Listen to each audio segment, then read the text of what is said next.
চ'ত মাহ আৰম্ভণি হ'ল আৰু গছেও পাত সলাবলৈ আৰম্ভ কৰিলে। এয়া হৈছে আমাৰ গণেশ মন্দিৰৰ পৰিৱেশ। চাওকচোন ইমান যে পাতবিলাক সৰিছে, শুকান পাতবিলাক গোটেই ভৰি গৈছে, জেগা নোহোৱা হৈ গৈছে, ইমান পাত সৰিছে। আমি আহিলোঁ আজি গণেশ মন্দিৰৰ পাছফাললৈ বুলি, ইমান পচোৱা বলি আছে, সেইবাবে ভাবিলোঁ ভাগিনকেইটাৰ লগত আজি চিলাকে বনাওঁ, চিলা বনাই উৰুৱাওঁ। সেইবাবে আমি আহিলোঁ গণেশ মন্দিৰৰ পাছফাললৈ, কাৰণ তাতে বিল এখন আছে, বিলত ধুনীয়া লাগিব, চিলাখন উৰিবলৈ সুবিধা হ'ব। সেইকাৰণে আমি বিলৰ পাৰলৈ আহি গ'লোঁ। ভাগিন দুটা পূৰা চিলা বনোৱাত ব্যস্ত, দুইটা পূৰা চিলা বনাবলৈ ৰেডি হৈছে। ময়ো অলপমান সহায় কৰি দিলোঁ। আজি ইমান পচোৱা বলিছে নহয়, একদম চিলা বনাবলৈ ধুনীয়া হৈছে আজি। সেইকাৰণে আমি আহি গ'লোঁ বিলৰ পাৰলৈ বুলি, তিনিওটাই আহি গ'লোঁ। আমাৰ চিলা ৰেডি হ'বই আৰু, এয়া ৰেডি হৈ গ'ল চিলা। এতিয়া আহক চিলা উৰাওঁ।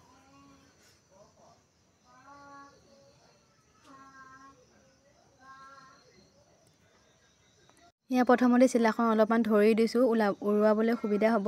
তাৰপাছত পূৰা উৰিছে, ইমান যে বতাহ মাৰিছে নহয় বিলৰ পাৰত, ইমান ধুনীয়া লাগিছে। চিলাখন যেতিয়া ওপৰলৈ উৰি গৈছে ন, বহুত ভাল লাগিছে।